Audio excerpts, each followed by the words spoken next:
Now it's considered that the 8 MDGs were a start, but we need to go beyond the MDGs.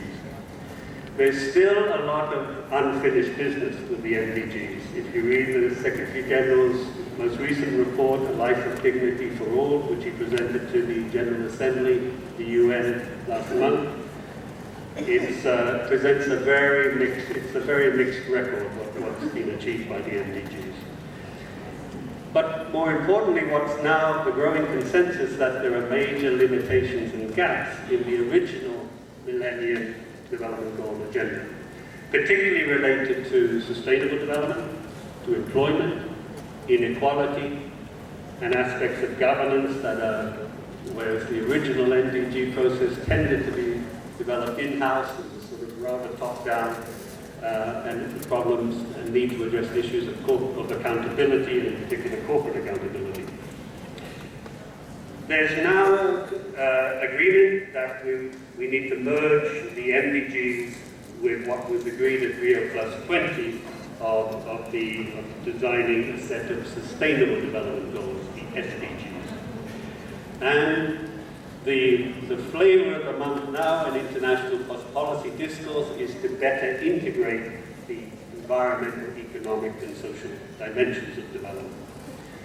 We need to build resilience to shocks and crisis, and to deal with the growing problems of inequality. So when it comes to sort of official development discourse, it's probably difficult to imagine a time that's more favorable to the sort of issues and concerns that RIPESS is raising. The Secretary General's report of Life of Dignity for All talks of the need for deep economic transformations, for a global partnership based on values of equity, solidarity, and human rights, and a global partnership that depends on a spirit of mutual respect and mutual benefit. And this language, of course, resonates with the language which we're going to be hearing in this week in this RIPESS conference. And around the world, we see a revival of interest on the part of governments and international organizations in some aspects of social and solidarity economy. So both in terms of development discourse and policies, things seem to be moving. Doors are being opened to perspectives that not long ago were considered either radical or as being on the fringe. But we know from the history of social movements and from civil society activism that those engaged in advocacy need to tread cautiously, very carefully, when the mainstream gets interested in their agendas. When the mainstream takes up progressive agendas, there's a tendency to dilute those agendas. And as I will note in a minute, these are some of the concerns I have with SSE entering the mainstream, even the UN system. I've been asked to provide a UN perspective on SSE. So what I should point out first of all is that first, the UN is a big place. It's a very heterogeneous organization. There are lots of interests and agendas represented there. I will bring the perspective of a researcher working in a very unusual UN research institute. It's unusual because, well, first we receive absolutely no funding from the regular UN budget. But the beautiful thing is we're autonomous. So we have the privilege of not being at all constrained by normal politics, ideology, and institutional constraints that often put thinking about development in a bit of a straitjacket when it's taken up by a number of UN organizations. And as a researcher who strongly believes in critical thinking, I will be very frank about what I see as the scope for pursuing the SSE agenda within the UN system. I'll start off by saying that the UN has been behind the curve when it comes to SSE. What it's tended to do is focus on very specific aspects of SSE, sometimes community development, in particular cooperatives, which the UN has a long history in cooperatives. And as we heard at Rio +20, there were efforts by the Rencontre de Montblanc and others to get SSE into the official outcome document of the summit, and eventually failed, and all we get in the outcome document is a reference to cooperatives and micro-enterprises. But some momentum was gathered along those lines, which I don't think has been totally lost. The UN, and like many international organizations, increasingly speaking this language of rethinking development. But what tends to happen is it rethinks development within fairly set rules of the game. Often the structural causes of poverty and inequality and disempowerment aren't addressed, and there are major blind spots, or what we sometimes call elephants in the room, issues that don't get addressed, like financialization, like macroeconomic policy, consumerism, and power relations.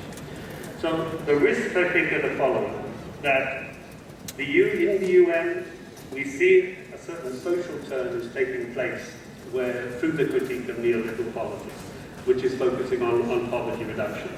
The problem is that often it doesn't go beyond the safety net approach and doesn't deal with redistributed policies. There's attention to economic empowerment, but not to political empowerment.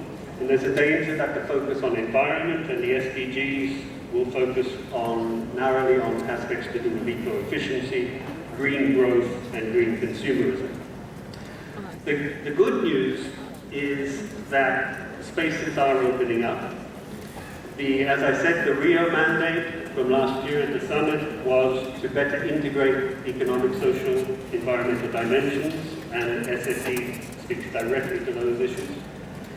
The Rio also gave the mandate of transforming production and consumption patterns and addressing inequality.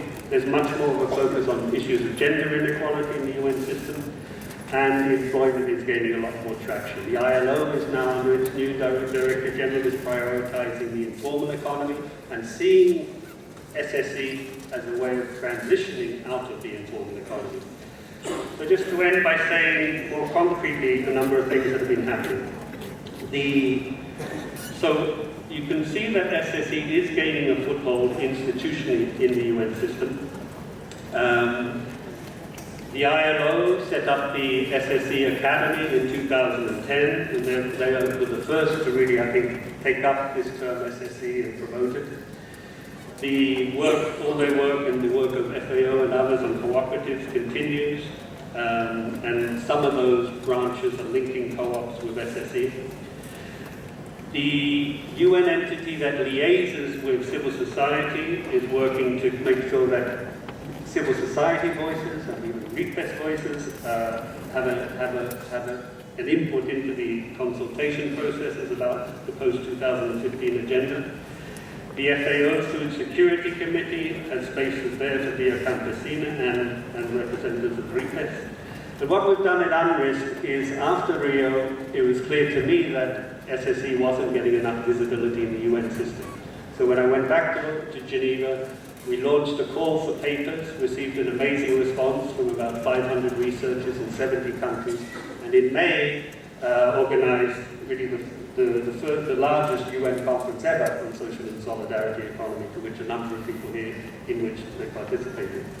And what we did was, 2 weeks ago, on the 28th of October, we held the first meeting of the United Nations Interagency Task Force on Social and Solidarity Economy. So we founded the first interagency task force. We had about 14, 15 agencies attended, and a lot of enthusiasm for that initiative.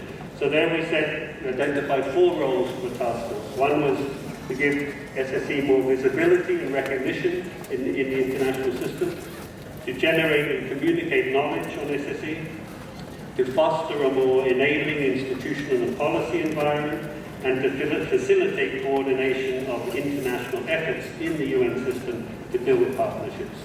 So this is just our first meeting. We're still at the stage of trying to mobilize more support from different UN agencies for this. We plan to hold another meeting in about a month's time. We're doing an initial mapping of what different agencies are doing. We're trying to clarify the concept and definitions of SSE to make sure we're all on the same page. And in the next meeting, I think we'll try and brainstorm about possible joint projects amongst UN agencies related to SSE. I'll end there because I've gone over time, and I think on Friday there's a dialogue where, again, we'll talk about UN perspectives and the role of the UN, and I'll have a number of other points to make there. Thank you very much.